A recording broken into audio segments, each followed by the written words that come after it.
Hello guys, এই হলো আমার দশমীর মিনি ভ্লগ। এই ভ্লগে আমি তোমাদের সাথে শেয়ার করব আমাদের 150 বছর পুরনো মন্দিরের ইতিহাস। দশমীর সকালটা আমাদের বাড়িতে একদম আলাদা। ঘুম থেকে উঠেই নাপিত দিদি এসে পরিয়ে যায় আলতা। মায়ের আশীর্বাদের মতো লাল রংটা যেন পুরো দিনটা ভরিয়ে দেয়। তারপর ছেলে বাড়ি থেকে আসে মাছ, মায়েরা বাড়ি থেকে মিষ্টি, আর গোয়ালা বাড়ি থেকে দই।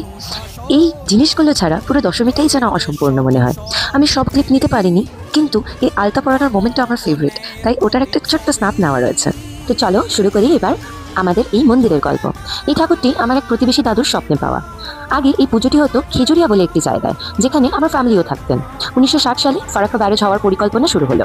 তখন গভর্নমেন্ট আমাদের অ্যানসেস্টার্সদের থেকে কিছু জায়গা নিয়ে নিল, আর ওদের শিফট করে দিল অন্য একটা জায়গায়, এই জায়গাটাই যেখানে এই পুজোটা হয়। আর আমার দাদু তখন নিজের বাড়ির এক অংশ দান করলেন মা দুর্গা আর মা কালীর মন্দির বানানোর জন্য। এই মা ভীষণ জাগ্রত।